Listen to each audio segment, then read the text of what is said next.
Hello everybody, how you doing? It's Damon yet again, and this tonight I decided to do a video about the 10 movie trailers which I felt gave me the most goosebumps. Now, on the list I got is 10 movies. One I didn't see, one was disappointing, and yeah, the carry it's basically out of this. I could say 8 of those 10 movies weren't. I cannot say they're great because one I didn't see because the recent one and it's about to come out this summer. And one of them was disappointing. Good moment was disappointing overall. But those are the trailers that get me the most hyped up into movies. Now I might miss some, so it might leave me some in the comment section below. But those are my top 10. Without further ado, there's no honorable mention. Number 10 is The Odyssey. The last Odyssey trailer from Christopher Nolan really amps up the drama, basically, of this historical epic. And it makes me really, really eager to see how Matt Damon, who has created a new genre movie. I mean, you have action, you have romance, you have drama, you have animation, you have bring back Matt Damon to home. That genre that's becoming a new genre with Interstellar, with The Martian, with Saving Private Ryan, and now with The Odyssey. It's basically becoming this. So I'm really hoping it's going to be a very good movie because I know it's 3 hours and I it's Nolan, so that's why I trust it. But it's like I'm not into 3 hour movies anymore. It's like 2 hours and a half to me, it's enough. You know, the Batman 2022 could have been much better if it was 2 hours 30 minutes rather than 2 hours 55 minutes, especially the last half of the movie or the last third, sorry, with the streamers felt like was so superfluous and could have been taken out. But anyway, I'm looking forward to it, Odyssey, because it's a great cast of like Matt Damon, Hannah Hathaway, Robert Pattinson, Charlize Theron, Lupita Nyong'o. Sorry if I mispronounced his name. Tom Holland, John Bernthal. Yeah, the Spider-Man and Punisher will not only be in this starring in two separate movies, but two separate movies in the same month of July 2026. They'll both be in Odyssey and in Spider-Man Brand New Day. Uh, what other actors are there you could find basically in that in it's Zendaya. So basically, Tom Holland and Zendaya are in the same movie again, and again there will be both of them out again. Both of them will be in Brand New Day. So I mean, it'd be a big opening for Bernthal, Tom Holland, and Zendaya, July in 2026, and I'm really looking forward to seeing it because it's.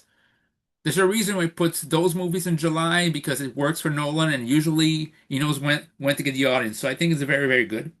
Number nine, superficially enough, American Reunion. Yeah, I know it's a ridiculous movies compared to many other movies, but I was looking forward to see the fourth chapter of it, and I felt like the trailers gave me a better vibe than the second and third one. And honestly, I still maintain it's on the same level as American Pie 2, the movie. The worst to me is American Wedding, and even then it's funny. It's just not as good as the other ones. There's no bad movies in that quadrilogy, but I was hyped because it's like seeing friends again after 10 years it's seeing them in high school reunion out. You just what are they up to? I just want to see where they're up to, and that's it. Number eight, Tropic Thunder in 2008 were a flurry of great movies, and Tropic Thunder happened to be one of them. And seeing Robert Downey Jr. in a very humorous fashion, which I wasn't expecting, seeing Jack Black and Ben Stiller, along with Tom Cruise, I was very psyched to see that movie, and boy, oh boy, did not disappoint. Let it not be forgotten that the movie that broke Dark Knight's iron grip on the box office was Tropic Thunder. And you're talking the guy who went to see Dark Knight 5 times in the movie theater. And guess what? It was worth it every single damn time. And I have it on DVD now. And I watch it once a year. And it's damn good in terms of Dark Knight. And Tropic Thunder is always hilarious as well. Number seven, sorry, Batman 89. I was saying maybe TMNT 90, but both of them could be the same thing. It's like, yeah, they're primitive in terms of trailer. I watched some of the trailers and from the 90s. They're more primitive than now. They were get grainier, but still, you can understand the technology they had to work with back then. But it established what the character, the mood will be, the gothic atmosphere, ambiance of the movie. It shows that Jack Nicholson is a Joker. I hope it didn't spoil people that basically Jack Napier, Jack Nicholson becoming the Joker.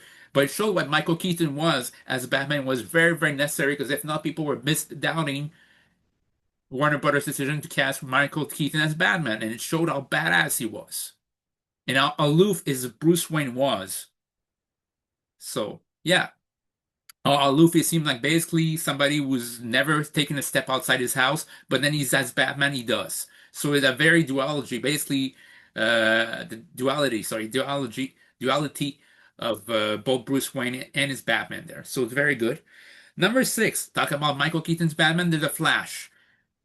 The before the last trailer, the one in I think it was in May 2023 that came out, and it was with awesome music and when he had Batman basically protect the Flash by basically turning his back so that basically his back would absorb all the bullets from the army, from army basically security guards. That to me was the best trailer of the movie. Too bad that this movie was very disappointing, and it's also disappointing that they blamed as a consequence, sorry, not blame, but as a direct consequence of this, there's no Batman Beyond movie with Michael Keaton. It's like I felt like they didn't really try. It's like his fault.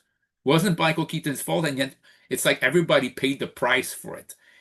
If anything, Ezra Miller should have been sent to the Schumacher universe, and that's it. And then afterwards, you can have Michael Keaton go back as Batman. You could have easily done that.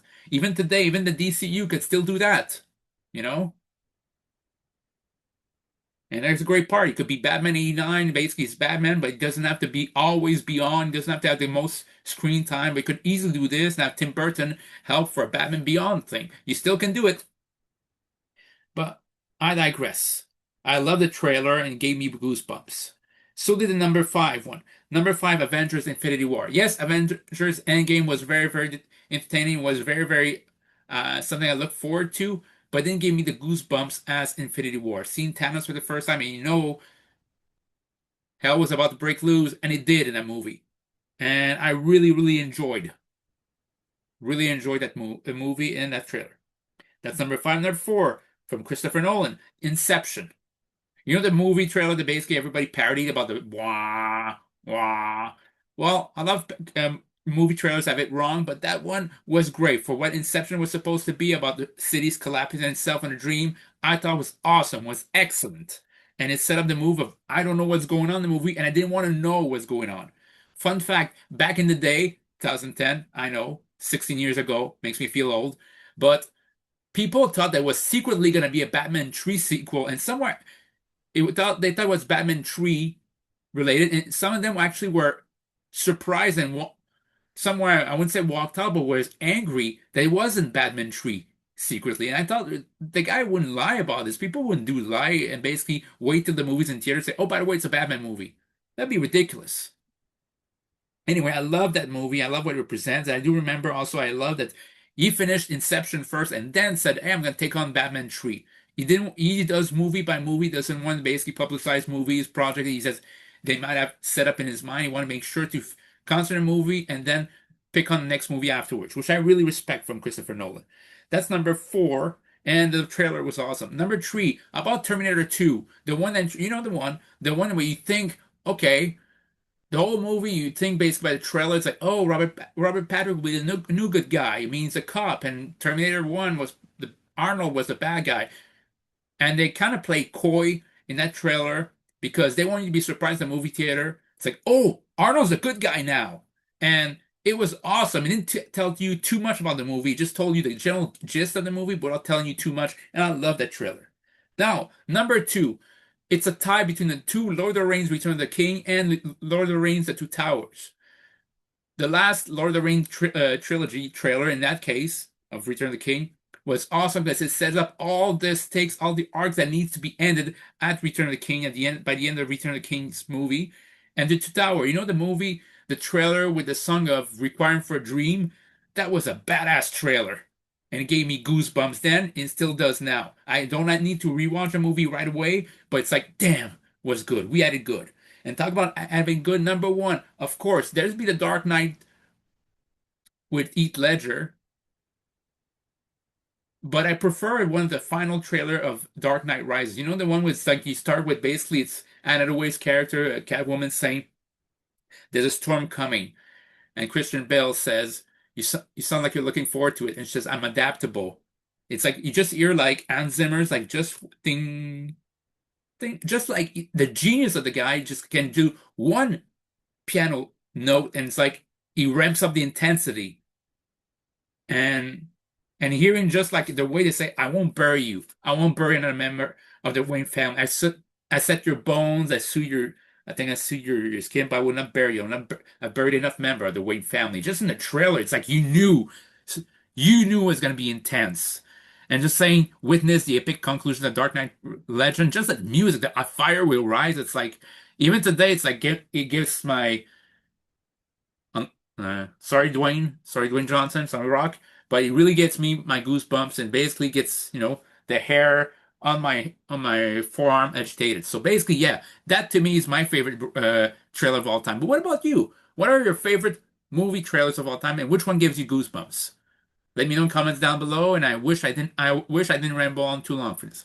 On that note, take care, guys. Have a good one. Bye.